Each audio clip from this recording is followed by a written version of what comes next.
नमस्कार, BTV news के इस बुलेटिन में आपका स्वागत है। सबसे पहले आइए एक नज़र डालते हैं आज की कुछ खास खबरों पर।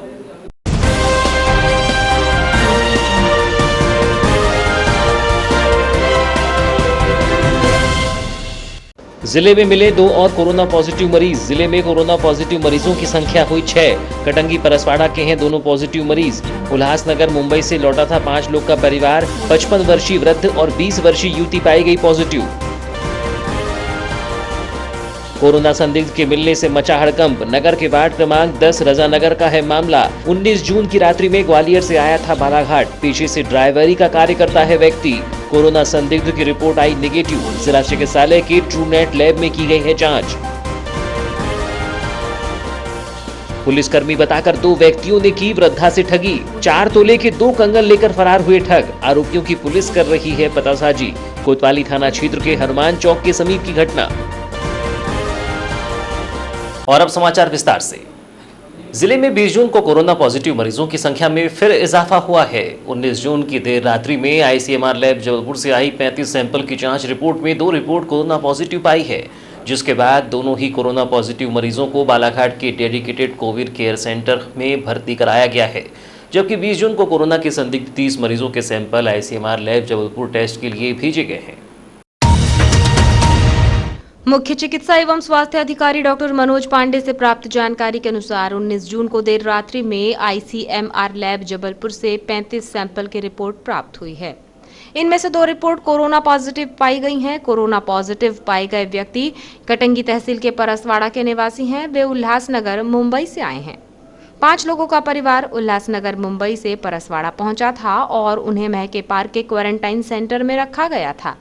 इनमें से 55 साल के एक व्यक्ति और 22 साल की एक बालिका की रिपोर्ट कोरोना पॉजिटिव आने पर उन्हें उपचार के लिए dedicated Covid health centre Gaykhuri Balaghat में भर्ती करा दिया गया है।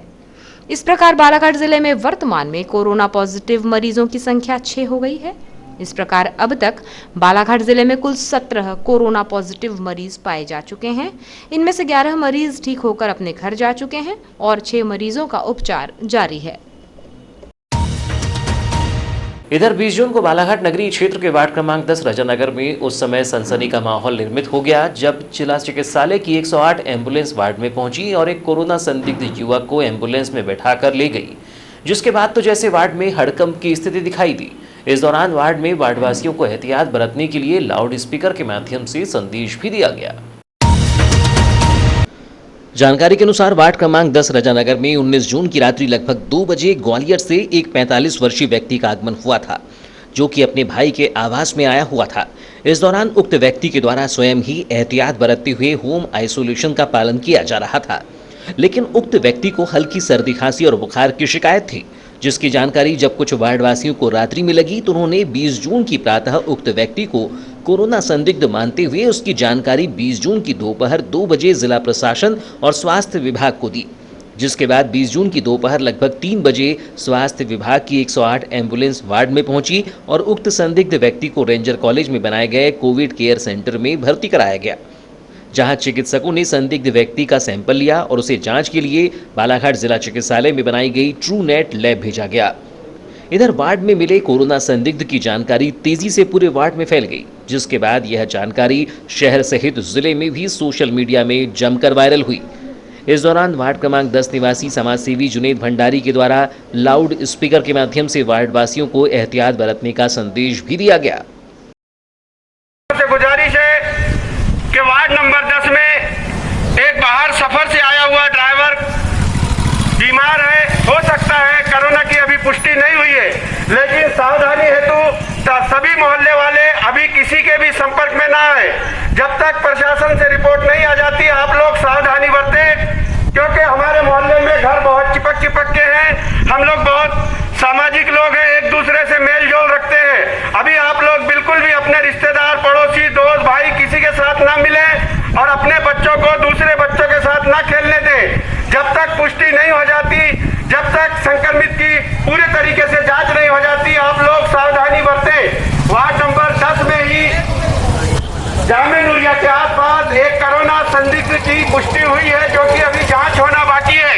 आप लोगों से गुजारिश है कि सावधानी बरतें। बताया जाता है कि उक्त व्यक्ति कार चालक है, जो कि 3 जून को बालाघाट जिला एवं सत्र न्यायालय के एक न्यायाधीश को लेकर ग्वालियर गया हुआ था। इस दौरान ग्वालियर में भी उसे 14 दिन के लिए क्वारंटाइन में रखा गया था, जिसका सैंपल भी ग्वालियर में स्वास्थ्य विभाग ने लिया था, जिसकी रिपोर्ट नेगेटिव आई थी। जिसके बाद उक्त व्यक्ति 19 जून की रात्रि में बालाघाट पहुंचा था। वहीं बालाघाट जिला चिकित्सालय में बनाई गई ट्रू नेट लैब में कोरोना संदिग्ध मरीज के सैंपल की जांच की गई, जिसकी रिपोर्ट नेगेटिव आई है।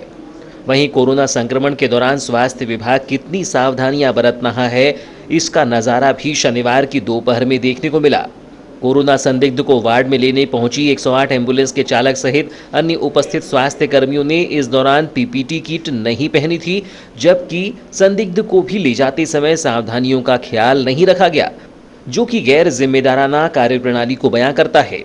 बहरहाल मामले में जिला चिकित्सालय के civil surgeon doctor Rajendra Mishra ने दूरभाष पर जानकारी देते हुए बताया कि वार्ड क्रमांक 10 निवासी एक कोरोना संदिग्ध की सैंपल लेकर उसे जिला चिकित्सालय के ट्रू नेट लैब में भेजा गया था, जिसकी रिपोर्ट नेगेटिव आई है। वहीं संदिग्ध को सर्दी खांसी की शिकायत होने पर एहतियात के तौर पर उसे रेंजर कॉलेज में बनाए गए कोविड केयर सेंटर में भर्ती कराया गया है।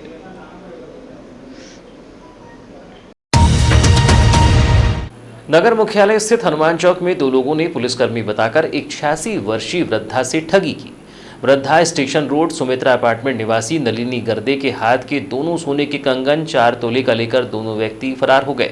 वृद्धा से ठगी होने की जानकारी कोतवाली पुलिस को मिलने पर पुलिस ने मौके पर लगे सीसीटीवी कैमरे देख दोनों व्यक्तियों की पतासाजी की, लेकिन कोई पता नहीं चल पाया। घटना के संबंध में पीड़ित वृद्धा नलिनी गर्दे ने जानकारी देते हुए बताया कि 19 जून की दोपहर अपने घर से हनुमान चौक स्थित दवा दुकान में वे दवा खरीदने पहुंची थी, जहां से दवा लेने के बाद वापस वो अपने घर लौट रही थी। इसी दौरान अधिवक्ता शुक्ला के घर के सामने 2 व्यक्ति खड़े थे और 2 कारें भी खड़ी थी, जिसमें एक व्यक्ति पास आया और कहा कि आपको पुलिस वाले साहब बुला रहे हैं। वृद्धा ने मास्क नहीं लगाया था, थैले में ही रखा हुआ था, जिससे वो कुछ दूरी पर खड़े व्यक्ति के पास पहुंची।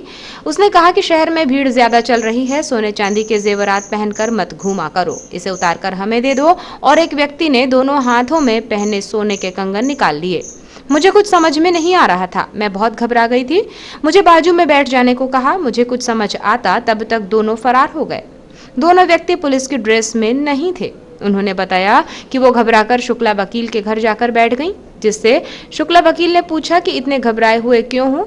तब उन्होंने अपने साथ हुई इस घटना के बारे में उन्हें जानकारी दी, जिनके द्वारा मेरे भतीजे गौली मोहल्ला निवासी डॉक्टर गर्दे को मोबाइल पर सूचना दी गई और पुलिस को भी सूचना दी गई।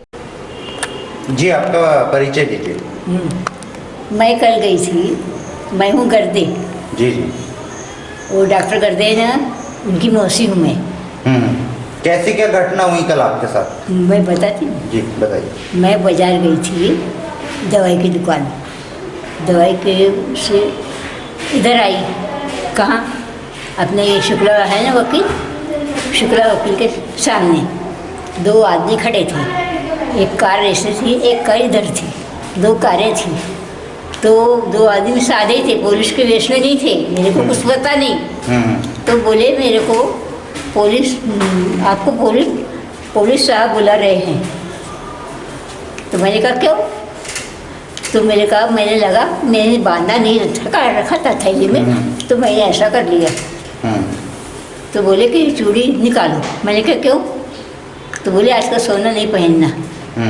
तो उन्होंने निकाली और ये तो निकल गई, ये निकल नहीं थी, हड्डी है ना। तो मैंने कहा मैं निकालती हूँ, आप क्या कर रहे हैं, ऐसा मैंने बोली। तो वो निकाल लिए, निकाल के बोले थैली में रख लो। उन्होंने थैली में रख दी। तो दूसरे हाथ के उन्होंने निकाले कि आप ही ने निकाल के? उन्होंने निकाले। उन्होंने निकाली। अच्छा। ये भी निकाली उन्होंने, ये देरी से निकली। तब तक आपको समझ नहीं आया? नहीं समझ आया। मेरे को मालूम ही नहीं पुलिस है कि कौन है। मेरा ध्यान ही नहीं। इस बारे में कोतवाली थाना प्रभारी विजय सिंह परस्ते ने बताया कि मोबाइल पर डायल 100 से एक महिला के साथ ठगी होने की सूचना मिली, जिससे मौके पर पहुंचे और महिला हनुमान चौक स्थित अधिवक्ता श्री शुक्ला के घर बैठी हुई थी। वृद्धा नलिनी गर्दे ने बताया कि 2 व्यक्तियों द्वारा खुद को पुलिसकर्मी बताकर सोने के कंगन की ठगी कर वे फरार हो गए, जिससे सीसीटीवी फुटेज से पता चला कि 2 व्यक्ति ऑटो में बैठकर बाजार की ओर से होते हुए गए हैं। दोनों व्यक्तियों के खिलाफ धारा 420, 419 और 170 आईपीसी के तहत मामला कायम कर पतासाजी की जा रही है। मामला ये कल दिनांक 19/6/2020 को और मोबाइल पर और डायल 100 पर इवेंट मिला था और इवेंट मिलने के तुरंत बाद घटनास्थल पर पहुंचे हनुमान चौक पर। तो हनुमान चौक पर जो है इवेंट जो प्राप्त मिला था उस मोबाइल नंबर से संपर्क करने पर फरियादिया के पास पहुंचे, जो वहीं एक वकील राजेंद्र शुक्ला साहब वकील हैं, उनके यहाँ बैठी हुई थी। उनसे चर्चा की, जिन्होंने ये बताया कि जिनकी नाम नलिनी करके है और उन्होंने ये बताया कि वो अपने रेलवे स्टेशन घर से हनुमान चौक पर दवाई लेने आई थी। दवाई लेके वापस घर जा रही थी तो हनुमान चौक पर ही ये एडवोकेट शुक्ला जी के घर के सामने एक व्यक्ति आया और बोला, अम्मा जी नमस्ते, हम पुलिस वाले हैं और हमारे साहब खड़े हैं, आप इनसे मिल लीजिए करके बताया। तो उनके पास गए, उन्होंने कहा कि हम पुलिस वाले हैं और जो है आप कैसे सोने चांदी वगैरह पहन के नहीं घूमना चाहिए, आप इनको उतार लीजिए और दूसरों को भी बोलना कि वो पहन के ना घूमें। तो अम्मा जी ने उतार करके उन दोनों ने ले लिया और उसके बाद जो है उसको वहाँ से भाग गए जल्दी जल्दी। अम्मा जी बहुत घबरा गई। उसके बाद जो है कुछ उनको समझ में आया नहीं, पसीना वगैरह आ गया, उम्र की ज़्यादा होने से वो अपने आप को संभाल भी नहीं पाई और फिर वहीं बाजू में शुक्ला जी के शाम को जो है फरियादिया नलिनी की रिपोर्ट पर थाना कोतवाली में ठगी की धारा 420, 419 और 170 आईपीसी के तहत अज्ञात 2 बदमाशों के विरुद्ध पंजीबद्ध कर विवेचना में लिया गया। शराब व्यवसायी राजेश पाठक के आंवलाझरी स्थित निजी आवास के सामने गर्रा वेयर हाउस के श्रमिकों की चल रही अनिश्चितकालीन हड़ताल तीसरे दिन समझौते के बाद समाप्त हो गई। 20 जून को एसडीएम अक्षय तेमरावाल ने मजदूर संघ के जिला उपाध्यक्ष सहित राजेश पाठक एवं अन्य अधिकारियों की उपस्थिति में समझौता कराया। लॉकडाउन के चलते गर्रा में संचालित वेयर हाउस में देशी शराब के सीलिंग फिलिंग का काम बंद कर दिया गया था, जिसके कारण वेयर हाउस में सालों से काम कर रहे मजदूर बेरोजगार होकर आर्थिक संकट से जूझ रहे हैं। इसे लेकर मजदूरों ने 18 जून से भारतीय मजदूर संघ के बैनर तले ठेकेदार राजेश पाठक के आंवलाझरी में बने आवास के सामने 18 जून से अनिश्चितकालीन हड़ताल प्रदर्शन शुरू कर दिया है और मानदेय का भुगतान करने और वेयर हाउस को दोबारा से शुरू कराने की मांग कर रहे हैं, जिससे कि उन्हें रोजगार मिल सके। वहीं हड़ताल के दिन से ही राजेश पाठक वेयर हाउस से उनका कोई लेना देना न होने और मजदूरों की मदद करने की बात पर अड़े हुए हैं। साथ ही प्रशासन भी हड़ताल को समाप्त करने का प्रयास कर रहा था, जिसका समाधान शनिवार को एसडीएम कार्यालय में भारतीय मजदूर संघ के उपाध्यक्ष अनिमेश खरे, आबकारी विभाग का अमला, लेबर कार्यालय के अधिकारी, तहसीलदार, सीएसपी की मौजूदगी में हुआ। एसडीएम कार्यालय में काफी समझाइश के बाद इस बात पर हड़ताल समाप्त हुई कि मजदूरों का 1 माह का वेतन भुगतान किया जाए और वेयर हाउस को दोबारा से खुलवाने के प्रयास किए जाएं। यहाँ राजेश पाठक ने कहा कि एसडीएम साहब के सामने भी ये बात सामने आ चुकी है कि गर्रा में संचालित वेयर हाउस के वे न तो मालिक हैं और न ही मैनेजर। फिर वे 1 जुलाई से 7 जुलाई के बीच कंपनी के मालिकों से मुलाकात कर मजदूरों को 1 माह का भुगतान दिलाने के लिए बात करेंगे और वहां बात नहीं बनी तो वे स्वयं ही 1 माह के मानदेय का भुगतान मजदूरों को करेंगे। साथ ही कंपनी के मालिकों से दोबारा से वेयर हाउस खोलने की मांग करेंगे, जिससे कि मजदूरों को रोजगार मिल सके। के लिए 1 तारीख से 1 जुलाई से 7 जुलाई के बीच मैं जाकर के फैक्ट्री मालिकों से, ग्रेट गार्डन कंपनी के मालिकों से बात करके इनकी समस्या का समाधान निश्चित रूप से करवाने का प्रयास करूंगा और ये समाधान अगर कहीं कोई व्यवधान हुआ तो उसके लिए मैं, चूँकि इनके बीच रहता हूँ, मुझे यहीं रहना है, तो उसका रास्ता कहीं ना कहीं से मैं निकाल लूँगा कि इनको 1 महीने का वेतन मिल जाए। और चलाने के लिए तो अब ये इन्हीं के ऊपर है, वो लोग इसीलिए चालू नहीं कर रहे थे और वो फैक्ट्री मालिक के ऊपर है। सुप्रीम कोर्ट ने भी बोल दिया है और उनको तो अधिकार है, वो पूरे प्रदेश में सप्लाई कर रहे हैं, बालाघाट में नहीं है। केवल बालाघाट एकमात्र ऐसा जिला था जहाँ वो प्लांट लगाए हुए थे। हमारे पर्सनल आग्रह पे 5 साल 6 साल पहले बंद कर चुके, सब जगह हो, केवल यहीं चल रहा था, तो उन्होंने बंद कर दिया 4 साल से बोल गया। अगर फैक्ट्री नहीं खुली तो इन मजदूरों को क्या दोबारा काम मिल पाएगा? काम देने के लिए वो तैयार है। मैंने फ़ोन किया भाई इनके रोजगार का क्या होगा, उन्होंने कहा हम किसी को निकाल नहीं रहे, जो हमारे लिखा पढ़ी में रजिस्टर्ड हैं वो लेबर सारे आए और यहाँ काम करें, उनको वेतन मिलेगा, लेकिन काम जहाँ उसकी फैक्ट्री होगी वहीं करना पड़ेगा। ये उसने साफ साफ बता दिया। लॉकडाउन के चलते अपन जा नहीं पाएंगे, उससे आग्रह करते, निवेदन करते, आवेदन करते, इसके अलावा कोई चारा था नहीं। बताया गया है कि गर्रा में संचालित ग्रेट गैलन देशी शराब की सीलिंग फिलिंग का कार्य नुकसान के चलते कंपनी के मालिक लंबे समय से इसे बंद करने की बात कह चुके हैं और कंपनी ने प्रदेश के जिलों में संचालित कार्य को बंद कर धार में एक ही स्थान पर काम शुरू कर दिया है।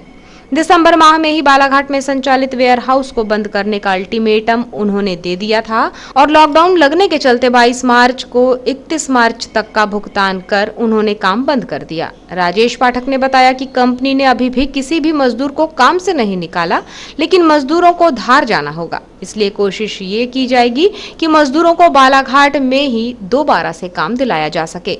इधर समझौते के बाद भारतीय मजदूर संघ के उपाध्यक्ष अनिमेश खरे ने कहा कि शनिवार को एसडीएम की मौजूदगी में ठेकेदार ने 1 माह का मजदूरों को वेतन देने और दोबारा वेयर हाउस संचालित करने का आश्वासन दिया है, जिससे सभी मजदूर संतुष्ट हैं और ये सब 1 जुलाई से 7 जुलाई तक हो जाएगा। अगर आश्वासन सिर्फ कोरा आश्वासन साबित हुआ तो वे दोबारा अपनी मांगों को लेकर अनिश्चितकालीन हड़ताल। आज एसडीएम सर ने, तहसीलदार महोदय और आबकारी अधिकारी सब लोग मौजूद थे।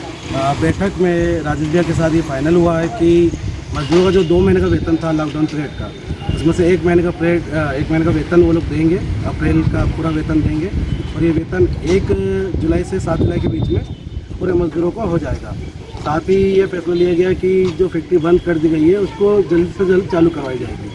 अगर ये पूरे फैसले एसडीएम सर के समक्ष हुए हैं, अगर इसमें कहीं भी कुछ भी कमी पाई जाती है तो हम फिर से धरना स्थल पर धरना देने में मजबूर रहेंगे। हमारा उद्देश्य सिर्फ और सिर्फ मजदूरों का हक दिलाना है। आज बैठक में सभी फैसले बहुत ही पॉजिटिव हुए हैं और हमारी उम्मीद है कि जो फैसले लिए गए हैं उस पर सभी लोग। वहीं एसडीएम अक्षय तेमरावाल ने बताया कि 3 दिनों से मांगों को लेकर हड़ताल कर रहे मजदूर, प्रशासन, ठेकेदार समेत अन्य को बैठाकर आपस में समझौता कराया गया और समझौते में 1 माह का मानदेय देना तय हुआ है, जिससे मजदूर भी संतुष्ट हैं और उन्होंने हड़ताल समाप्त कर दी है। बुलाकर उनसे एक मीटिंग करी। मीटिंग में सीएसपी साहब, तहसीलदार साहब, लेबर इंस्पेक्टर और मजदूर संघ और दोनों पक्ष मौजूद थे। उनके बीच में आपसे समझौता हो चुका है। अब वो खुशी खुशी यहाँ जा चुके हैं। उन्हें 1 महीने का वेतन देने का आश्वासन दिया गया है। अगले महीने उन्हें 1 महीने वेतन मिल जाएगा। और रही बात जो गर्रा फैक्ट्री है उसको खुलवाने की प्रोसेस शासकीय प्रोसेस है, उसमें अलग समय लगेगा, उस पर अभी चर्चा नहीं की गई है। मजदूर संघ वालों ने आश्वासन दिया है, वो अभी अपनी हड़ताल समाप्त कर रहे हैं और यहाँ संतुष्ट होकर यहाँ से जा चुके हैं। सर, इस पूरी हड़ताल में राजेश पाठक जी का नाम आ रहा था, क्या उसमें वो शामिल हैं? पाठक जी का नाम तो आया है, लेकिन जो गैलन कंपनी है उन्होंने जिन 3 लोगों को ठेका दिया हुआ है जो रजिस्टर्ड है, उनमें कहीं भी इनका नाम हमें दिखाई नहीं पड़ रहा है। बट फिर मानवीय आधार पर वो इनका समर्थन करना चाह रहे हैं। इन्हें 1 महीने की सैलरी का भुगतान देने का आश्वासन पाठक जी ने दिया है, तो वे इनके साथ में ही हैं, वो इनसे अलग नहीं है, उनका अपोज नहीं कर रहे हैं। वही उनके साथ मिलकर समझौता किया हुआ है और वो इंदौर जाके आगे चर्चा भी करेंगे। तो अच्छा सपोर्ट रहा है पाठक जी का। देखते हैं आगे क्या डेवलपमेंट होता है। 20 जून को कलेक्ट्रेट कार्यालय में सारस गणना के परिणामों को कलेक्टर दीपक आर्य द्वारा घोषित किया गया, जिसमें गोंदिया जिले में 45 से 47 व बालाघाट जिले में 56 से 58 सारसों की गणना की गई। कलेक्टर दीपक आर्य ने बताया कि जो परिणाम आए हैं उसमें सेवा संस्था, वन्य जीव संरक्षण से जुड़े लोग एवं जिले के जागरूक कृषकों के कारण इनकी संख्या में लगातार वृद्धि हो रही है, जो सारस के लिए अच्छे संकेत हैं। इस दौरान कलेक्टर आर्य ने बताया कि सारसों की बढ़ती संख्या से जिले का नाम सारस लैंड के नाम से भी जाना जाएगा। उन्होंने सारस संरक्षण से जुड़ी संस्था एवं सभी व्यक्तियों का आभार प्रकट करते हुए लोगों से अपील की है कि सारस संरक्षण के लिए जागरूकता अभियान चलाया जाए, जिससे जिले में इनकी संख्या और अधिक हो सके। इस संबंध में पर्यावरण एवं वन्य जीव संरक्षण व संवर्धन के लिए कार्यरत सेवा संस्था गोंदिया के अध्यक्ष सामन बहेकार ने बताया कि 13 से 18 जून तक गोंदिया जिले में 23 टीमें व बालाघाट जिले में 21 टीमें बनाकर सारस की गणना की गई। यह सभी टीमें प्रतिदिन सुबह 5 बजे से 10 बजे तक विभिन्न स्थानों में जाकर सारस के विश्राम स्थलों पर सारस की गणना करती थी। बालाघाट जिले में Balaghat tourism promotion council, one विभाग एवं वन्य प्राणी संरक्षण एवं संवर्धन से जुड़े कृषक एवं स्वयंसेवी लोग इस कार्य में लगे रहे। सेवा संस्था के सदस्य पूरे वर्ष भर सारस के विश्राम स्थल, प्रजनन, अधिवास व भोजन के लिए प्रयुक्त भ्रमण पथ का अभ्यास किया जाता है। साथ ही सारस के अधिवास एवं उनके आसपास रहने वाले किसानों को सारस का महत्व बताकर उसके संरक्षण एवं संवर्धन के लिए प्रेरित किया जाता है। बाघ एवं वैनगंगा नदी महाराष्ट्र, मध्य प्रदेश के गोंदिया व बालाघाट जिलों को विभाजित करती है। भौगोलिक दृष्टिकोण से नदी के दोनों ओर के प्रदेश की जैव विविधता में काफ़ी समानता पाई जाती है, जिससे कुछ सारस के जोड़े अधिवास व भोजन के लिए दोनों ओर के प्रदेशों में समान रूप से विचरण करते पाए जाते हैं। सारस पक्षी ये एक हिस्टोरिक बर्ड है।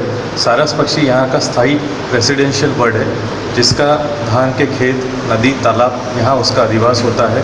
पहले से ही हमारे खेतों में, हमारे गांव के आसपास ये सारस पक्षी रहे हैं। बट जो ग्रीन रिवॉल्यूशन आया एक समय, जो 80s 90s में, जब फर्टिलाइज़र, पेस्टिसाइड का यूज़ होना शुरू हुआ, तो अचानक से सारस की संख्या ये कम हो गई थी। लगभग 2003-4 के दरम्यान की बात है कि ये जो सारस थे एकदम ख़त्म होने के कगार पे थे, उंगलियों पे गिनने लायक ही सारस थे। वहाँ से हम लोगों ने गोंदिया, बालाघाट, ये 2 जिलों से ये सारस संरक्षण की मुहिम हमने साथ में ली, जिसमें क्या क्या अड़चनें आ रही है, किस वजह से सारस की संख्या कम हो रही है। जो सारस पक्षी होता है, ये घोंसले जो होता है हमें धान के खेतों में बनाता है। ये वर्ल्ड टॉलेस्ट फ्लाइंग बर्ड है। उड़ने वाले पक्षियों में पूरे विश्व में सबसे ऊंचा पक्षी है ये पेड़ पे नहीं बैठ सकता। ये हमारे खेतों में या छोटे तालाब जो होते हैं, सीजनल वाटर बॉडीज़, वहाँ पे वो अपना घोंसला बनाता है। उसमें पहले जो किसान भाई होते थे, थोड़ा जो नुकसान होता था, उस डर के वजह से वो घोंसले को, नेस्ट को उठा के बाहर रख देते। लेकिन ये जैसे ही अवेयरनेस बढ़ा, जैसे किसानों को ये बात समझ में आई कि सारस की संख्या कम हो रही है दिन ब दिन और उसे बचाना चाहिए। अगर सारस की संख्या बढ़नी चाहिए, बचानी है, तो उसके घोंसले सक्सेस होना ज़रूरी है, नए बच्चे तैयार होना ज़रूरी है। और इसमें हम कुछ हद तक कामयाब हुए और ये मुहिम आगे हम लेके जा रहे हैं, जिसमें किसानों का, यहाँ के कुछ स्वयं सेवकों का भरपूर सहयोग मिल रहा है। साथ में प्रशासन, जिला प्रशासन, वन विभाग, वन मंडल, इनका भी हमें पूरा सहयोग मिल रहा है। और आगे उम्मीद है कि आने वाले समय में जहाँ जहाँ और स्कोप है, जहाँ ऑक्यूपेंसी है, वहाँ हमारा सारस फिर से बढ़े और अच्छी संख्या में आए। ऐसे इस बारे में कलेक्टर दीपक आर्य ने बताया कि सारस की गणना सेवा फाउंडेशन द्वारा की गई है, जिसमें कुल बालाघाट जिले में 58 पक्षी मिले हैं। संस्था द्वारा जो कार्य कर रहे हैं उसमें सारसों की संख्या बढ़ेगी। सारस जिस कृषि भूमि में अंडा देते हैं, वहां का जितना क्षेत्र प्रभावित होगा और फसलों को नुकसानी होगी, उसका किसानों को मुआवजा देने का प्रयास किया जाएगा। सारस के संरक्षण के लिए जिन जगह नदियों व तालाबों में सारस निवास करते हैं, वहां उत्खनन होता है तो स्वीकृत खदानों में ही ठेकेदारों को अपनी सीमा में ही खनन किया जाना है, और इस बीच में कोई स्वीकृत खदान आती है तो रात में खनन करने से रोका जाएगा। अवैध उत्खनन होता है तो ठेकेदार स्वयं आकर जानकारी देगा। बालाघाट में सारस की गिनती की गई है, कितने सारस पाए गए हैं? सारस जो कि शेड्यूल बर्ड और वन्य जीवन संरक्षण के लिए उसका एक महत्वपूर्ण योगदान है। अभी गणना जो सेवा फाउंडेशन के द्वारा की गई है, उसमें कुल मिला के 58 पक्षी अभी मिले हैं बालाघाट जिले में। कुछ इसमें से संभावना है कि 2-3 ज़्यादा या कम हो सकते हैं, क्योंकि कई बार उनका पहचान में कन्फ्यूजन कई बार रहता है। तो 60 के आसपास पक्षी बालाघाट जिले में हैं और मैं इस फाउंडेशन को शुभकामनाएं देता हूँ और अपेक्षा करता हूँ कि ये जो कार्य कर रहे हैं उससे सारस पक्षी की संख्या जिले में और बढ़े। जो भी शासन का सहयोग होगा वो इनको जरूर दिया जाए। सर, बीच में बात सामने आई थी कि जैसे सारस जिस खेत में जाते हैं, खेत की जो भूमि है वो कार्य लायक नहीं रहती, खेती किसान लायक नहीं रहती, तो सर उसमें क्या कुछ मुआवजे का भी प्रावधान है? मैं जैसे जिसमें लेइंग होगी, बर्ड जो अंडे देंगे ये पक्षी, उस समय जितना एरिया ख़राब होगा उसका प्रयास किया जाए कि उनको किसानों को मुआवजा दिलवाया जाए।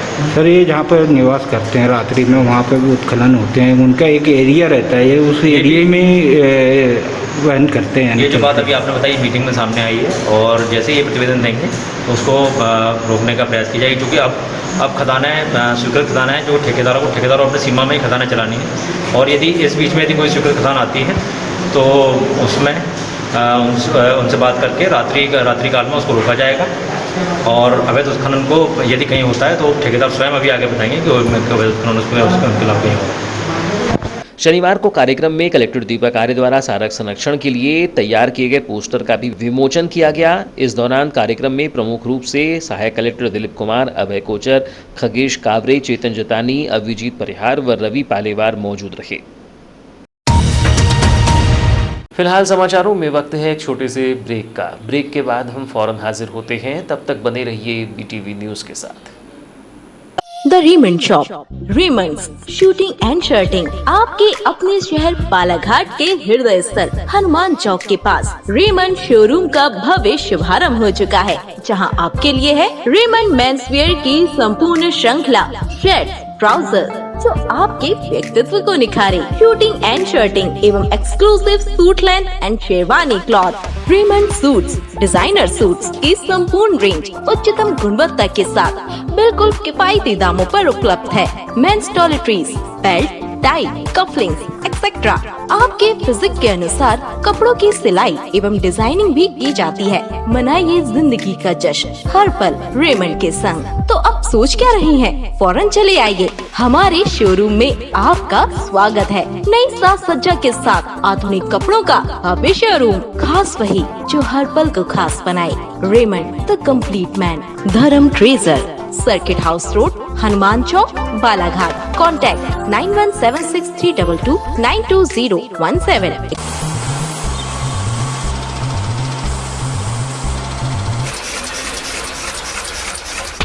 बालाघाट जिले की निष्पक्ष निर्भीक खबरों के लिए पढ़ते रहें जिले का सर्वाधिक लोकप्रिय विश्वसनीय अखबार दिव्य एक्सप्रेस। बालाघाट, छिंदवाड़ा, सिवनी, बैतूल, नरसिंहपुर, मंडला जिलों से प्रसारित।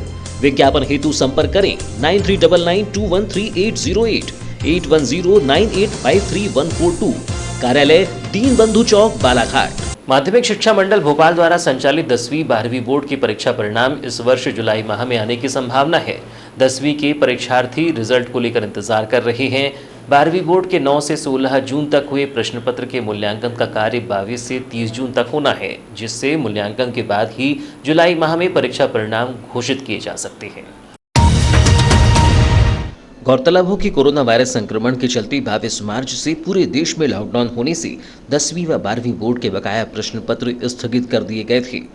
उसके बाद शासन ने 10वीं के बकाया 2 प्रश्न पत्र नहीं कराने का निर्णय लिया और 12वीं बोर्ड के बकाया प्रश्न पत्र 9 जून से कराने का निर्णय लिया गया था, जिससे लॉकडाउन के पूर्व हुए 10वीं व 12वीं बोर्ड की उत्तर पुस्तिकाओं के मूल्यांकन का कार्य पूर्ण हो गया है। लेकिन अब तक 10वीं बोर्ड का परीक्षा परिणाम को लेकर शिक्षा विभाग के आदेश प्राप्त नहीं हुए हैं। जिला शिक्षा अधिकारी आर के लटारे ने बताया कि 10वीं बोर्ड के प्रश्न पत्र हो चुके हैं और बकाया प्रश्न पत्र नहीं कराने शासन ने निर्णय लिया था, जिससे 10वीं का परीक्षा परिणाम घोषित हो सकता है, लेकिन अब तक कोई आदेश प्राप्त नहीं हुए हैं। 12वीं बोर्ड के जो प्रश्न पत्र 9 से 16 जून तक हुए हैं, उनका मूल्यांकन कार्य 22 जून से 30 जून तक कराने निर्देश जारी किया गया है। वो जो प्रश्न पत्र हो चुके हैं, उसके बाद जो प्रश्न पत्र शेष रह गए थे उनको नहीं लेने का निर्णय लिया गया था शासन के द्वारा। तो वो जो रिजल्ट है 10वीं का आ सकता है, लेकिन अभी तक हमारे पास कोई ऐसी अधिकृत जानकारी प्राप्त नहीं हुई है। कक्षा 12वीं का जो परीक्षा फल है वो चूँकि उनके जो दूसरे जो कोरोना संक्रमण के कारण जो बीच में फैलाव को रोकने के लिए जो परीक्षा स्थगित हुई थी, वो 9 जून से लेकर 16 जून तक हमारे विभाग द्वारा आयोजित की गई, माध्यमिक शिक्षा मंडल द्वारा आयोजित की गई थी। उसके प्रश्न पत्र जो द्वितीय पार्ट में जो दूसरे भाग में जो हुए थे, उनका मूल्यांकन कार्य 22 जून से लेकर 30 जून तक करने के निर्देश प्राप्त हुए हैं और 30 जून के बाद जब अंक यहाँ से भेजे जाएंगे, उसके पश्चात ही 12वीं के रिजल्ट की घोषणा हो सकती है। प्रधानमंत्री नरेंद्र मोदी ने 20 जून को बिहार राज्य के खगड़िया जिले के तेलीहार ग्राम से गरीब कल्याण रोजगार अभियान का शुभारंभ किया। इस अभियान के शुभारंभ कार्यक्रम का 20 जून को प्रातः 11 बजे से डीडी न्यूज चैनल पर एवं वेव कास्टिंग के माध्यम से सीधा प्रसारण किया गया। बालाघाट कलेक्ट्रेट कार्यालय सभा कक्ष में इस अभियान के शुभारंभ कार्यक्रम का सीधा प्रसारण दिखाया गया। इस अवसर पर कलेक्टर दीपक आर्य, अपर कलेक्टर शिव गोविंद मरकाम और निर्माण विभागों के अधिकारी उपस्थित थे। गरीब कल्याण रोजगार अभियान में मध्य प्रदेश के 24 जिलों को शामिल किया गया है। इसमें बालाघाट, बैतूल, सिवनी, कटनी, छिंदवाड़ा, मंडला, खरगोन, झाबुआ, छतरपुर, रीवा, सतना, सागर, पन्ना, भिंड, अलीराजपुर, शहडोल, धार, ढिंडोरी, बड़वानी, सीधी, सिंगरौली और शिवपुरी शामिल है। इस अभियान के अंतर्गत कोरोना संकट के दौरान वापस आए प्रवासी मजदूरों और स्थानीय ग्रामीणों को उनके कौशल के अनुसार रोजगार उपलब्ध कराने की व्यवस्था की जा रही है।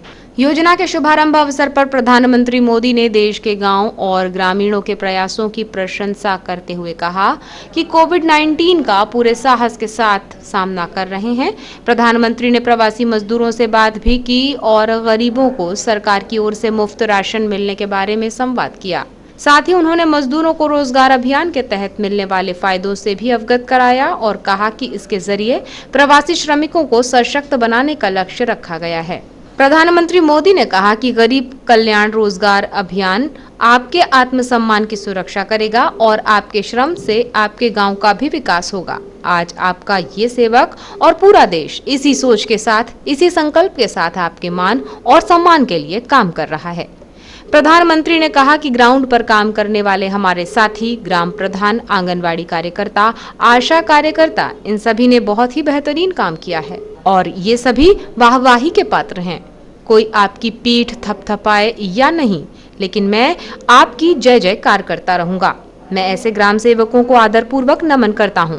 उन्होंने कहा कि आत्मनिर्भर भारत पैकेज में किसानों की फसल रखने के लिए कोल्ड स्टोरेज बने, किसानों को सीधे बाजार से जोड़ा जाए, इसके लिए भी 1 लाख करोड़ के निवेश की घोषणा की गई है।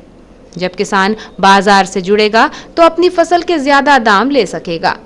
प्रधानमंत्री मोदी ने कहा कि अपने आत्मनिर्भर भारत अभियान के तहत एक और फैसले के बारे में सुना होगा। आपके गांवों के पास, कस्बों और छोटे शहरों में स्थानीय उपज से अलग अलग उत्पाद बने, पैकिंग वाली चीजें बने, इसके लिए उद्योग समूह बनाए जाएंगे। प्रधानमंत्री मोदी ने इंटरनेट के इस्तेमाल पर जोर दिया और कहा कि देश के इतिहास में पहली बार ऐसा हो रहा है जब गांव में शहरों से ज्यादा इंटरनेट इस्तेमाल हो रहा है। गांव में इंटरनेट की स्पीड बढ़े, फाइबर केबल पहुंचे, इससे जुड़े कार्य भी होंगे। सरकार पूरा प्रयास कर रही है कि कोरोना महामारी के इस समय में आपको गांव में रहते हुए किसी से कर्ज ना लेना पड़े, किसी के आगे हाथ ना फैलाने पड़े। गरीब के स्वाभिमान को हम समझते हैं। शादी के 5 दिन पूर्व ही एक युवती द्वारा कीटनाशक दवा का सेवन कर अपनी जीवन लीला समाप्त करने का मामला सामने आया है। मृतिका बहेला थाना अंतर्गत अंधिया टोला निवासी 24 वर्षीय कौशल्या चौरागड़े की कीटनाशक सेवन से उपचार के दौरान 20 जून को जिला अस्पताल में मौत हो गई। घटना के संबंध में मृतिका कौशल्या की मां सरसता चौरागड़े ने बताया कि पति के साथ करीब 23 वर्ष से तलाक हो गया है, जिसकी 2 लड़कियां हैं। बड़ी लड़की दिव्यानी का विवाह हो चुका है और छोटी लड़की कौशल्या का विवाह लॉकडाउन के पूर्व गोंदिया से तय हुआ था, जिसकी सगाई पहले हो गई है। 25 जून को शादी थी। 19 जून की रात कौशल्या को खाना खाने कहा, जिसने मना कर दिया, जिससे सरसता ने अकेले ही खाना खाया। इस दौरान कौशल्या चलते चलते लड़खड़ाने लगी, जिसे पूछने पर उसने बताया कि उसने घर में रखी कचरे में डालने वाली कीटनाशक दवा का सेवन कर लिया है, जिसके बाद युवती की हालत बिगड़ने पर लांजी अस्पताल ले जाया गया, जहां से प्राथमिक उपचार कर रात करीब 1:30 बजे जिला अस्पताल में भर्ती किया गया, जहां उपचार के दौरान कौशल्या की मौत हो गई। इस बारे में अस्पताल चौकी प्रभारी एएसआई भीमटे ने बताया कि अंधियाटोल निवासी कौशल्या चौरागड़े की कीटनाशक सेवन से उपचार के दौरान अस्पताल में मौत हो गई। सूचना मिलने पर शव का पंचनामा व पोस्टमार्टम कार्रवाई कर शून्य पर मर कायम किया गया। मृतिका की मां ने पूछताछ में बताया कि लड़की की शादी 25 जून को थी, जिससे लड़की दहेज को लेकर परेशान थी। उसने 19 जून की रात कीटनाशक दवा का सेवन कर लिया। मर्ग डायरी जांच के लिए संबंधित थाने को भेजी जाएगी। आपका सर आपका परिचय बताएं। मैं अस्पताल चौकी में प्रभारी के पद पर पदस्थ हूँ। जी, मेरा नाम ऐसे लखन मिलते सर, एक जहर खाने की एक युवती की मौत मामला सामने आया, क्या था पूरा मामला? डॉक्टर दिव्या उइके ने एक अस्पताल तहरीर दी है, जिसमें लिखा है कि कोई महिला कौशल्या चौरागड़े जो करीबन 23 वर्ष की है, रात्रि में भर्ती हुई थी जहर खा करके, जो उपचार के दौरान मृत्यु हो गई है। इस संबंध में उसकी माँ पालक श्रीमती सरसताबाई चौरागड़े से पूछताछ की गई। उसने बताया कि मेरे पति के साथ आज से करीबन 23 वर्ष पहले तलाक हो चुका है। मेरी 2 बच्चियां थी जो मेरे पास में थी। बड़ी बच्ची की शादी हो चुकी है, छोटी बच्ची की शादी 25/6/2020 को गोंदिया वाले लड़के के साथ में थी, और वो शादी के दहेज को लेकर के, या फिर कहना चाहिए उसके खर्च को लेकर काफ़ी परेशान थी। उस परेशानी से त्रस्त होकर के उसने जहर खाकर आत्महत्या कर ली। क्या कार्रवाई की जा रही है? अभी मैं मर्ग पंचनामा कार्रवाई कर रहा हूँ। घटनास्थल अंधिया टोला ग्राम। नगर मुख्यालय स्थित सरेखा रेलवे क्रॉसिंग के पास सब्जी बाजार के समीप एक व्यक्ति की 20 जून की सुबह संदिग्ध स्थिति में लाश मिली, जिसकी शनाख्त वार्ड नंबर 28 स्नेहनगर निवासी रामचरण बाग 50 वर्ष के रूप में की गई, जिसकी सूचना कोतवाली थाने को मिलने पर पुलिस ने मौके पर पहुंचकर रामचरण का शव बरामद कर पंचनामा व पोस्टमार्टम कार्यवाही कर शव परिजनों को सौंप दिया है। बताया गया कि मृतक शराब पीने का आदी था, जिसकी मौत शराब के नशे में होने की संभावना व्यक्त की गई है। मामले के संबंध में परिजनों ने बताया कि मृतक रामचरण हमाली का कार्य करता है, जो 19 जून की सुबह काम करने घर से निकला था और रात में घर वापस नहीं लौटा, जिसकी परिजनों ने पतासाजी की। दूसरे दिन 20 जून की सुबह एक व्यक्ति का शव सरेखा रेलवे क्रॉसिंग के पास सब्जी बाजार के समीप देखा गया, जिसकी सूचना मृतक के परिवार को दी गई। सूचना मिलने पर परिजन मौके पर पहुंचे और मृतक के पुत्र प्रदीप बाग ने इसकी सूचना डायल 100 को दी, जिसके बाद सूचना कोतवाली थाने को मिलने पर पुलिस ने मौके पर पहुंचकर आवश्यक कार्रवाई की। इस बारे में कोतवाली थाना प्रभारी विजय सिंह परस्ते ने बताया कि मृतक रामचरण का शव 20 जून की सुबह सरेखा रेलवे क्रॉसिंग के पास संदिग्ध मिला। मृतक के पुत्र प्रदीप बाग ने बताया कि रामचरण शराब पीने का आदी था, जिसकी मौत शराब के नशे में होने की संभावना है। पोस्टमार्टम कार्यवाही कर मर्ग जांच की जा रही है। और ये डायल 100 के माध्यम से फ़ोन द्वारा सूचना प्राप्त हुई थी और सूचना पर तुरंत हम लोग गए थे ये सरेखा रेलवे क्रॉसिंग के पास में, जहाँ उसके मृतक के बारे में पता किया। जो उसका लड़का वहीं पास में ही रहता है, वार्ड नंबर 28 में। ये प्रदीप बाग करके है, ये इनके बेटे हैं मृतक के, जिसे पूछताछ की गई और पूछताछ पर ये बताया कि उनके पिता रामचरण बाग, जिनकी डेड बॉडी पटरी के किनारे साइड में बाजार के जो पट्टी लगती है उसके साइड में पड़ी हुई थी। पूछताछ पर प्रदीप ने बताया कि उसके पिता कल सुबह 19 तारीख लामता थाना अंतर्गत ग्राम अत्री निवासी एक 40 वर्षीय महिला की आग से झुलसने के दौरान उपचार के दौरान जिला अस्पताल में मौत हो गई। जानकारी के अनुसार 15 जून को महिला को जिला चिकित्सालय में उपचार के लिए भर्ती कराया गया था, जहां उपचार के दौरान महिला ने दम तोड़ दिया। और अब चलते चलते एक नज़र मुख्य समाचारों पर।